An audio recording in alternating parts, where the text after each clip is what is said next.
बिस्मिल्लाहिर्रहमानिर्रहीम अस्सलामुअलैकुम वरहमतुल्लाहि वबरकातुहू everybody, welcome back to my channel.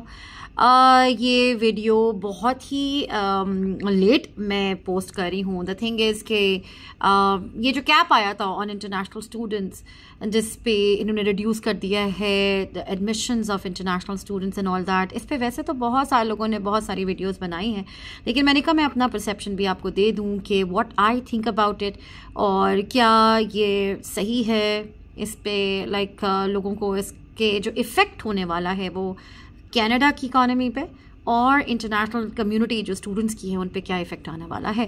क्योंकि ऑब्वियसली बहुत सारे लोग ये प्लान करके बैठे हुए होते हैं कि जी हम कनाडा आएंगे, पढ़ेंगे और स्पाउसल वर्क परमिट लेंगे और आगे जो भी होता है वो एक बात फॉलो करेंगे।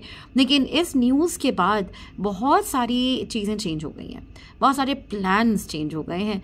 और इससे पहले कि मैं अपना पर्सपेक्टिव उसके बारे में दूँ कि what I think about it, मैं ये चाहूँगी कि इसको थोड़ा सा जल्दी से क्विकली इसको ब्रश अप कर लेते हैं कि ये हुआ क्या है। वैसे तो बहुत सारे आर्टिकल्स आए हुए हैं इंटरनेशनल कैपिंग पे कि जी गवर्नमेंट ने क्या कैप अप्लाई किया है एंड ऑल दैट। बहुत सारे आर्टिकल्स हैं, बहुत सारे फैक्ट्स एंड फिगर्स हैं, उसके अलावा बहुत सारे लोगों ने वीडियोस बना रखी हैं उसके लिए, और लोग क्या सोचते हैं, क्या समझते हैं। मैंने कहा मैं उसका पूरा एक समराइज आपको एक वर्जन अपनी तरफ से दे दूँ। सबसे पहले तो आ जाते हैं कि जी इन्होंने इन जनवरी आई सपोज, इनने एग्जैक्ट डेट मुझे याद नहीं है बिकॉज मैं थोड़ा पीछे की उसमें चल रही हूँ, रियली सॉरी फॉर दैट। लेकिन द थिंग इज़ कि हुआ क्या कि इन्होंने एक कैप अप्लाई कर दिया कि 35% डिक्रीज़ कर देंगे एडमिशन्स में। अब कौन सा 35%? नाउ द थिंग इज़ कि अगर हम 2022 की बात करते हैं तो अगर हम लोग 2022 की बात करते हैं तो 22 में कनाडा में तकरीबन 800,000 फॉरेन स्टूडेंट्स को एडमिशन मिला, जो कि उससे जो 10 साल पहले यानी एक डेकेड अर्लियर का जो एक फिगर था जिसमें अराउंड ने 214,000 स्टूडेंट्स को एडमिशन दिया था, उससे कहीं ज़्यादा था। एज यू कैन सी तकरीबन 600,000 इन्होंने ज़्यादा स्टूडेंट्स को एडमिशन दिया था। नाउ द थिंग इज़ कि आप एडमिशन दे तो देते हो, लेकिन उसके बाद बहुत सारे प्रॉब्लम्स अराइज होते हैं, लेकिन हम उसके बारे में बाद में बात करते हैं। अब हुआ ये कि जी इनके जो इमिग्रेशन मिनिस्टर थे मार्क मिलर ने, इन्होंने ये अनाउंस किया कि that Canada aims to approve around 360,000 undergraduate study permits this year. यानी अंडर ग्रेजुएट स्टडी परमिट्स पर उसने कैप लगाया हुआ है कि जी वो 360,000 से ज़्यादा लोगों को एडमिशन नहीं देगा। नाउ द थिंग इज़ कि कहाँ 800,000 कहाँ 360,000, ये एक अच्छा खासा डिक्रीज़ आया है अंडर ग्रेजुएट एडमिशन में। और उसकी वजह से क्या होगा कि जी ऑब्वियसली इन्होंने अभी जो अंडर ग्रेड के एडमिशन्स को तो उन्हें कंट्रोल किया है, उसके अलावा एक और चीज़ इन्होंने अप्लाई की है, वो ये है कि जो स्पाउसल वर्क परमिट है वो किसी भी सर्टिफिकेट कोर्स में, कभी डिप्लोमा कोर्स में, इस तरह की चीज़ों में ये स्पाउसल वर्क परमिट भी नहीं देंगे ना। ये एक बहुत बड़ा जिसे कहते हैं एक शॉक था बहुत सारे लोगों के लिए। और उसके अलावा इन्होंने ये बोला कि जी ठीक है, अंडर ग्रेड के लिए तो हमारे पास ये एक कंडीशन है कि जी हम स्पाउसल वर्क परमिट नहीं देंगे, लेकिन जो मास्टर्स हैं या PhD है उनके लिए इन्होंने ये क्या ये जो कंडीशन है स्पाउसल वर्क परमिट ना देने की ये नहीं लगाई है। तो एक उस हिसाब से एक उन लोगों के लिए जो मास्टर्स या PhD लेवल पे आना चाह रहे हैं उनके लिए तो चलो ठीक है, बट ओवरऑल इन्होंने कहा है कि जी हम एडमिशन्स को लिमिट करेंगे। एक तो ये हो गया। अब ये जो डिक्रीज़ होगी 35% इन एडमिशन्स, इसका जो ये कैसे होगा, ठीक है, इसके लिए इन्होंने बोला है, इन्होंने एक अल्टीमेटम भी दिया है। आप अल्टीमेटम क्या बोलूँ मैं, एक डेडलाइन दी हुई है कि जी डिफरेंट प्रोविंसेस अपने आपस में इन लोगों की क्या स्ट्रैटेजी रहती है, how they are going to implement it. ये मैं आपको बता दूँ थोड़ा सा कि जी ये प्रोविंसेस आपस में इस जो डिक्रीज़ है और कितने एडमिशन्स कौन सा प्रोविंस देगा उसके बारे में ये बाद में इन लोगों की पॉलिसीज़ वगैरह डिसाइड होंगी, उसके बारे में हमें कुछ आइडिया आइडिया नहीं है कि ये क्या होने वाला है। जो लोग ऑलरेडी यहाँ पे मौजूद हैं, जिनके वर्क परमिट्स रिन्यू हो रहे हैं, वो लोग इफेक्ट नहीं होंगे इस चीज़ से, लेकिन जो कि न्यू एडमिशन्स हैं जो कि सितंबर 2024 से आएंगे, उन पे ये सारी कंडीशंस लागू हो जाती हैं। तो ये मैंने कहा कि मैं एक थोड़ा सा ब्रशअप कर दूं कि ये हो क्या रहा है। नाउ ऑब्वियसली इनके कुछ डेट्स हैं, फैक्ट्स एंड फिगर्स हैं, जिनके मैं लिंक ज़रूर नीचे डिस्क्रिप्शन बॉक्स में भी डाल दूंगी कि ये हो क्या रहा है। इसके अलावा BC ने ये अनाउंस किया कि जी हमारे पास, उनके पास जो प्राइवेट यूनिवर्सिटीज़ हैं वो उनको अप्रोच करती हैं गवर्नमेंट को कि जी हम इंटरनेशनल स्टूडेंट्स को लिए एडमिशन ओपन करना चाहते हैं, और उनको परमिट्स चाहिए होती हैं ऑब्वियसली गवर्नमेंट से, तो ताकि वो DLI डेजिग्नेटेड लर्निंग इंस्टीट्यूट्स की लिस्ट में आ सकें।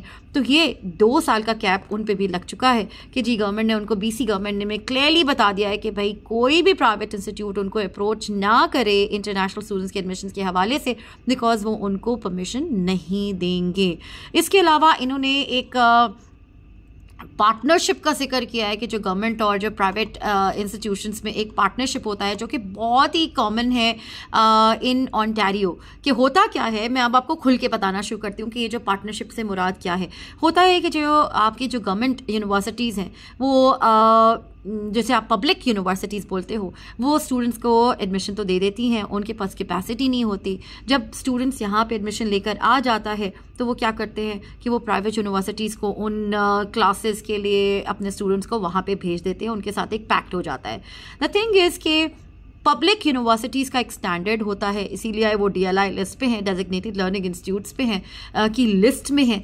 अगर वो स्टैंडर्ड जो छोटी छोटी पब्लिक जो प्राइवेट यूनिवर्सिटीज़ खुले हुए हैं प्रोविंसेस में, उनके पास वो स्टैंडर्ड्स वो मीट नहीं कर रहे होते हैं, ना उनके जो बिल्डिंग को ले लें वो, यानी आप जैसे कैंपस बोलते हो, कैंपस का स्टैंडर्ड थोड़ा कम होता है।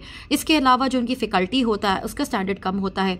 इसके अलावा ऑब्वियसली अगर आप ऑल द वे कनाडा आ रहे हो तो आप चाहते हो कि जी आप ऑन कैंपस पढ़ो, आप जैसे कहते हैं फिजिकली क्लासेस में लेकर आप प्रोफेसर्स के साथ उनसे सीखो, उनके डिस्कशंस हों, आप डिफरेंट इंटरनेशनल स्टूडेंट्स को मिलो, डिस्कशंस हों। आप चाहते हो कि जी आपकी जो लर्निंग हो वो एक स्टैंडर्ड की हो, बिकॉज आप ऑल द वे अपने जो भी कंट्री से आप आ रहे हो, आपने एक अच्छी खासी एक्सपेंसिव किस्म का एक आपने ट्यूशन फ़ी पे की होती है और आप करने जा रहे होते हो अगले 4 सालों के लिए, या जितना भी लंबा आपका ड्यूरेशन है। इसके अलावा ऑब्वियसली आपने एयर टिकट दिया होता है, आपका एकोमोडेशन होता है, आपके मंथली खर्चे होते हैं वो बहुत सारे होते हैं, रेंट से लेकर ग्रोसरी, आपका फ़ोन बिल, ये वो सारा कुछ करा के इट्स रियली एक्सपेंसिव।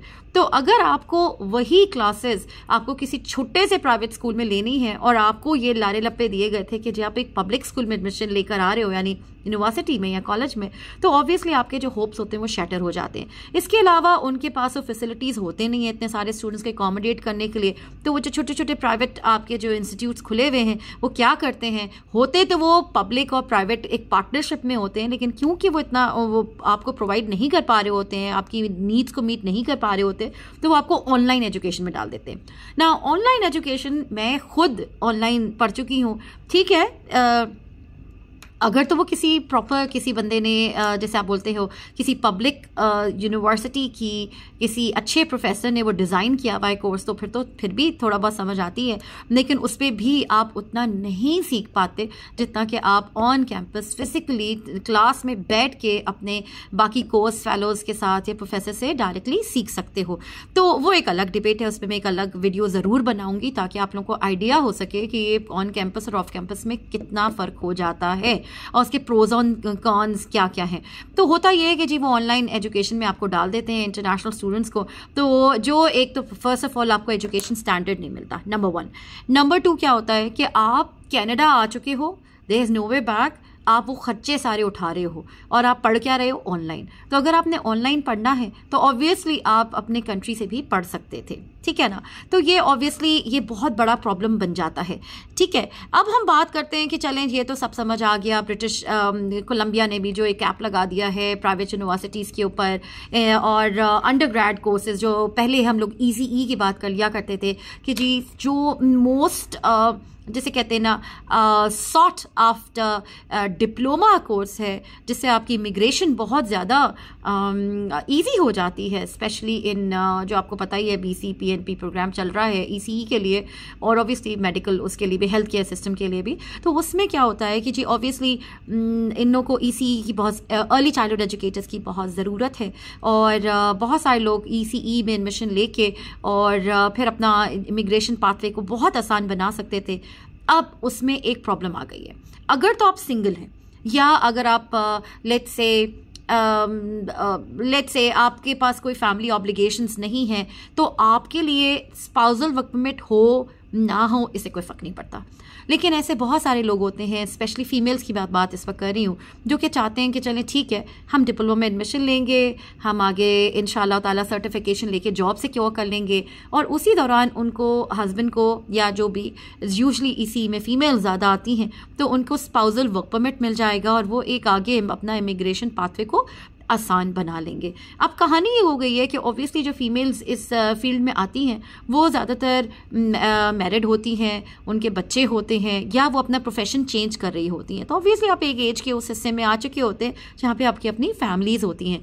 तो उन लोगों के लिए एक बहुत बड़ा शौक हो गया है कि अब वो डिप्लोमा में या सर्टिफिकेट कोर्सेज में नहीं आ सकते क्योंकि फिर वो उनको मसला हो जाएगा, उनका स्पाउस नहीं आ सकता। जब स्पाउस नहीं आ सकता तो अक्सर बच्चों के साथ आप अकेले जिम्मेदारियां नहीं निभा सकते। तो अगेन कनाडा में आके अकेले रहना बच्चों के साथ इज़ नॉट ईजी। हो जाता है, बिल्कुल हो जाता है, लेकिन अगर आपके पास कोई हेल्प हो तो उससे बहुत फ़र्क पड़ता है। तो जो लोग इस चीज़ को मैनेज कर सकते हैं, उनके कोई रिलेटिव्स यहाँ पे रह रहे हैं और वो कहते हैं कि ठीक है इट्स ओके, हम अपने हस्बैंड या अपने स्पाउस को विज़िट वीज़ा पे बुला लेंगे या हम जाके विज़िट कर लेंगे, तो फिर बात समझ आती है। वरना अगर तो आप इस सोचों में थे कि जी ये हम कर लेते हैं, कि जो कि था पॉसिबल, अब नहीं है कि जी स्पाउसल वर्क परमिट आ जाएगा, तो आपके लिए एक सेटबैक हो चुका है। Now you have to think again कि whether you are ready to sacrifice that much, spouse के बगैर रहना एंड ऑल दैट। तो ये आपका डिसीजन है। मैंने कहा मैं आपको इस बारे में थोड़ा सा बता दूं कि ECE के लिए जो आसानियां थी अब वो बहुत कम हो गई हैं, ठीक है, उसके अंदर छट गया है जो लोग एडमिशन ले सकते हैं। अब कहानी ये है कि जी ऑब्वियसली जब आप ये लगाया है इन्होंने कैप तो उसकी वजह होती है, उसका इफ़ेक्ट ना ये कि देखिए अब इस पे डिबेट है कि क्या ये इंटरनेशनल स्टूडेंट्स के लिए सही है या गलत है या क्या चीज़ है। तो मैं इसके बारे में आपको दो पर्सपेक्टिव्स दूंगी। इंटरनेशनल स्टूडेंट्स के लिए ऑब्वियसली जब ये लोग बहुत ज़्यादा एडमिशन दे रहे थे और उनके पास ऐसी फैसिलिटीज़ नहीं थी तो फिर क्या हो रहा था कि जी आपका जो क्वालिटी ऑफ एजुकेशन है वो बहुत गिर रहा था, 1। नंबर 2, बहुत सारे इंटरनेशनल स्टूडेंट्स ऐसे कोर्सेज में, ऐसे सर्टिफिकेट्स में, डिप्लोमाज में एडमिशन लेकर आ जा रहे थे जिनके बाद उनको जॉब नहीं मिल रही थी। तो इतना खर्चा करना और उसके बाद आगे आपके पास जॉब्स ना होना, और ऑब्वियसली देखिए याद रखिएगा कि इससे बहुत फ़र्क पड़ता है कि आप कौन से कॉलेज से, स्कूल से, इंस्टीट्यूट से आप ये कर रहे हो अपनी कोई सी भी डिग्री।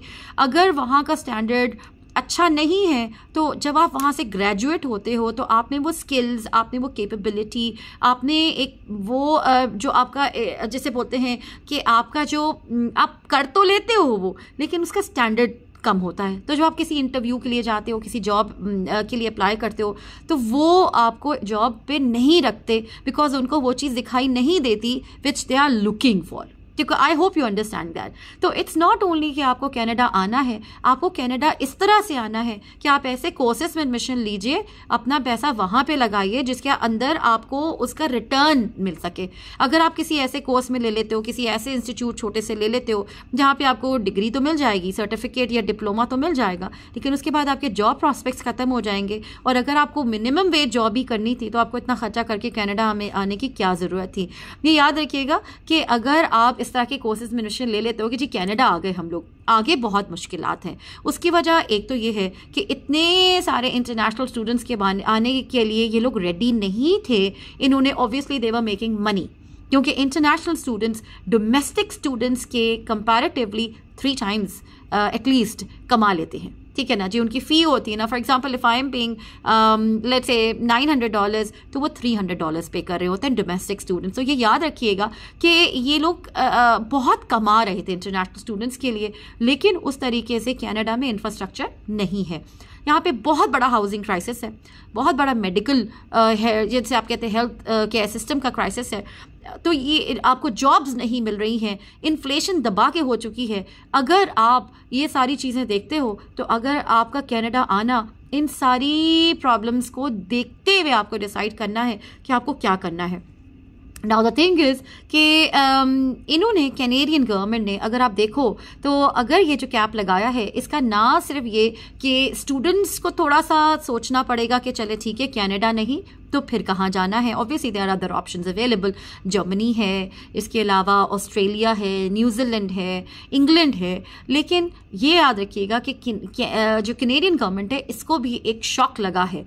इन्होंने हमारे लिए ये काम किया है, ऑब्वियसली अपने लिए भी किया है क्योंकि हाउसिंग क्राइसिस है। अगर मैं एक छोटी सी आपको फैक्ट पढ़ के बताऊँ तो इन्होंने यही बोला कि मैं आपको पढ़ के बता देती हूँ कि जी कनाडा में जो लास्ट 2 ईयर्स हैं उनमें जो रेंट है वो 22% इंक्रीज हो चुका है। यानी और एक जो होम है, जो एवरेज होम है, उसकी जो प्राइस है वो हो चुकी है $750,000 कैनेडियन डॉलर्स, एक जो एवरेज जो प्राइस हो चुकी है घर की। तो 22% राइज इन द रेंट, 750,000 एक प्राइस है घर की। तो आप याद रखिएगा कि आपको रेंट में बहुत प्रॉब्लम होने वाली है। इन्फ्लेशन की तो बहुत ही बुरी हालत है, और अगर आपके पास घर नहीं है, आपके पास इन्फ्लेशन, आप अपना पूरे बिल्स पे नहीं कर सकते, तो कनाडा आने का जो मकसद है वो फौत हो जाता है। रीज़न बीइंग कि आप लोन्स लेकर आए हुए होते हो। तो जब आप लोन्स लेकर आए हुए हो, आप अपना गुजारा नहीं कर सकते, तो लोन्स को रीपे कहाँ से करने वाले हो। और वो जो एक होता है कि जी हम फ़ौरन डिग्री लेने के बाद जॉब मिल जाएगी, तो जॉब भी नहीं मिल रही आपको, तो आप बहुत बुरा फंसते हो। तो जो कैनेडियन गवर्नमेंट ने डिसीजन लिया है, मैं ये समझती हूँ, ये मेरा अपना राय है कि ये इंटरनेशनल स्टूडेंट्स के हक में है। थोड़ा कंट्रोल में आएगा, यहाँ के लोगों को भी एक समझ बूझ मिलेगी कि जी ये इट्स नॉट अ बिजनेस, ठीक है, ये बिजनेस नहीं है कि आपने बाहर से इंटरनेशनल स्टूडेंट्स को ले लिया। क्योंकि याद रखिएगा यहाँ के जो स्कूल्स कहते हैं यहाँ पे यूनिवर्सिटीज़ को, तो कॉलेजेस को, तो यहाँ पे स्कूल ही कहा जाता है। यहाँ पे ऑब्वियसली इंटरनेशनल स्टूडेंट्स से बहुत कमाया जाता है। अब उसके फ़र्क क्या आने वाला है, इंटरनेशनल स्टूडेंट्स ना होने की वजह से इनके जो कोर्सेज ये लोग ऑफ़र करते थे, तो ऑब्वियसली याद रखिएगा एक कैप होता है कि जी फॉर एग्जांपल मैं जब कर रही थी तो मैंने एक कोर्स में एडमिशन लिया, उसके बाद कुछ अरसे बाद जब बिल्कुल स्टार्ट होने वाला था मेरा सेमेस्टर, तो मुझे ईमेल आई कि जी ये कोर्स ड्रॉप हो चुका है। रीज़न बीइंग कि हमें इनफ रजिस्ट्रेशंस नहीं हुए, हमें इनफ लोगों ने इसमें इनरोल नहीं किया स्टूडेंट्स ने, तो वो कोर्स उन्होंने ड्रॉप कर दिया। मैंने जब उनसे पूछा तो उन्होंने कहा जी हमें मिनिमम 10 चाहिए थे। तो याद रखिएगा अगर इंटरनेशनल स्टूडेंट्स को जब यहाँ पे ये रिड्यूस करेंगे 35%, तो ऑब्वियसली बहुत सारे ऐसे कोर्सेज जिनमें इंटरनेशनल स्टूडेंट्स भर के आते थे वो ऑफ़र नहीं होंगे। जब वो ऑफ़र नहीं होंगे तो यहाँ के डोमेस्टिक स्टूडेंट्स भी अगर वो चाहते वो एडमिशन लेना, तो अगर वो कम हैं और वो कैप मीट नहीं कर रहे जो उन्होंने लगाया है उस कोर्सेज को ऑफ़र करने के लिए, तो वो कोर्स ऑटोमेटिकली ड्रॉप हो जाएगा। डोमेस्टिक स्टूडेंट्स भी इससे इफेक्ट होने वाले हैं। उसके अलावा जो प्रोफेसर्स वो कोर्सेज टीच करते थे, ऑब्वियसली उनको वो कोर्स अब नहीं मिलेगा, तो उनको भी फाइनेंशियली एक धक्का लगने वाला है। ठीक है जी, जो स्कूल्स, यूनिवर्सिटीज़, कॉलेजेस आपको इंटरनेशनल स्टूडेंट्स के एडमिशन देते थे, जब उनके पास एक इंटरनेशनल स्टूडेंट्स का वो तादाद नहीं आएगी तो उनको भी बहुत फाइनेंशियली एक धक्का लगने वाला है। ठीक है, तो इस तरह की जो चीज़ें हैं, इसके अलावा कनाडा की ओवरऑल जो इकॉनमी है, जो वो इतना सारा कमा रहे थे इंटरनेशनल स्टूडेंट से, उसको भी एक धक्का लगने वाला है। तो इसका ये ऑब्वियसली जो कुछ हो रहा है, इन लोगों ने बहुत सोच के ये डिसीजन लिया है, क्योंकि इन पे भी बहुत प्रेशर था। यहाँ के लोकल्स यही कहते थे कि जी ड्यू टू इमिग्रेंट्स हमें हाउसिंग क्राइसिस हो चुका है, हेल्थ केयर में मसला आ रहा है कि जी पहले ही कनाडा में डॉक्टर्स की कमी है, और तो वो एक अलग डिबेट है। तो कहानी ये है कि जी रेंट्स का राइज होना, उसके अलावा आप जो हाउसेस हैं उसकी मोर्गेज तो एक अलग कहानी है, उसकी प्राइसेस ओवरऑल बढ़ जाना, ये सारी चीज़ें। द थिंग इज़ कि Canada was not ready for 800,000 international students जो इन्होंने लास्ट ईयर अपने पास बुला लिए। कनाडा की अब जो पॉपुलेशन हो चुकी है वो 40 मिलियन हो चुकी है। तो ये बहुत बुरा हाल इसने अपने साथ किया है, तो जिसको कंट्रोल में करने के लिए ये कैप लगाना बहुत ज़रूरी था। तो अब ये भी बात है कि जी अगर मैं बोलूं कि जी उससे क्या क्या फ़र्क आता है, तो ऑब्वियसली मैंने कनाडा की इकॉनमी आपको डिस्कस कर ली। कनाडा के ऊपर ये भी प्रेशर था कि जी आप इंटरनेशनल स्टूडेंट्स को बुला तो लेते हो, लेकिन उसका इमेज बहुत बुरा बना हुआ था क्योंकि आपका स्टैंडर्ड ऑफ एजुकेशन आप वो प्रोवाइड नहीं कर रहे। आप ऐसा बहुत स्टोरीज आप पढ़ चुके होंगे कि जी ऐसे इंटरनेशनल स्टूडेंट्स आए जिन्होंने कहा कि जी हम ऑल द वे आए इंडिया से, फॉर एग्जांपल एक आर्टिकल में पढ़ रही थी, और फिर हमें आके यहाँ पे पता चला कि जी वो तो ऑनलाइन कोर्स है और वो किसी छोटी सी यूनिवर्सिटी में उसने उनको जैसे कहते हैं ना पब्लिक प्राइवेट पार्टनरशिप में उसको दे दिया है। तो इट वॉज अ शॉक। ठीक है, तो ऑब्वियसली ये सब चीज़ें कर्ब हो जाएंगी। इतना डिप्रेशन हो चुका था जॉब्स ना मिलने की वजह से कि यहाँ पे सुसाइड रेट्स जो थे वो बहुत हाई हो चुके हैं, और इस चीज़ को कर्ब करना बहुत ज़रूरी था।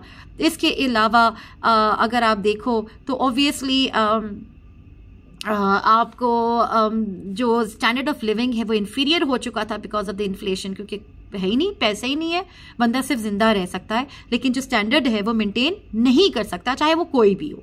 ठीक है, इसके अलावा अगर हम देखते हैं कि जी ऑब्वियसली इवन अगर आप ग्रेजुएट हो जाते हैं, आप केपेबल नहीं हो, आपको जॉब भी नहीं मिल रही, तो आपने जो इतने पैसे लगाए थे वो इसलिए नहीं लगाए थे आपको सब स्टैंडर्ड एजुकेशन मिले। ठीक है, तो ये सारी चीज़ें थी जी जो आपके कहते हैं कॉन्स में आ जा रही थी, जो हमारे हक में बेहतर है कि हम सोच समझ के अपने डिसीजंस लें। नाउ द थिंग इज़ कि अगर हम कहते हैं कि जी मैंने मोर्गेज, ग्रोसरी, मेडिकल, रेंट, ये सब चीज़ें डिस्कस कर ली हैं, स्टैंडर्ड ऑफ लाइफ डिस्कस कर ली है, और फिर ये होता है कि जी अगर आपके पास क्या होता है कि जी अगर आपको जॉब नहीं मिल रही तो आपको मिनिमम वेज जॉब की तरफ जाना पड़ता है। You have to just settle down for less, इसलिए आपने इतने साल, इतना लोन, इतने एफर्ट्स आपने नहीं लगाए थे कि आप एक मिनिमम वेज जॉब यहाँ पे करो।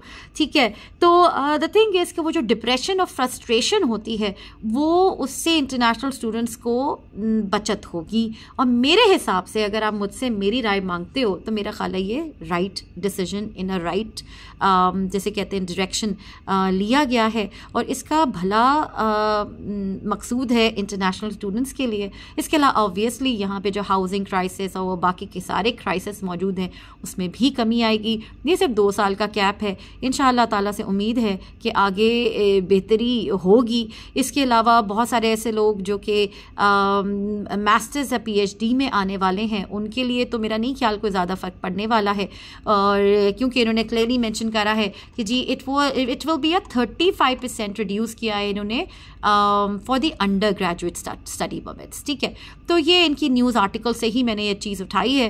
तो आई होप आपको ये बात समझ आई होगी कि अब आप लोग बहुत सोच समझ के डिसीजन लीजिए, और ये जो इंटरनेशनल कैप आप पे अप्लाई हुआ है इसको नेगेटिवली मत लीजिए, क्योंकि ये हमारे हक में बेहतर ही है और उसी को रख के इन्होंने ये डिसीजन लिया है मोस्टली आई वुड से। ठीक है, तो अगेन आई होप आप मुझसे एग्री करेंगे। अगर नहीं करते तो प्लीज़ कमेंट सेक्शन में अपनी ज़रूर बताइए कि आप क्या समझते हैं, और इंशाल्लाह नेक्स्ट वीडियो मिलेंगे। Don't forget to like, share and subscribe to my channel, और मुझे मेरी फैमिली को दुआ में याद रखिएगा। अस्सलामु अलैकुम व रहमतुल्लाहि व बरकातुहू।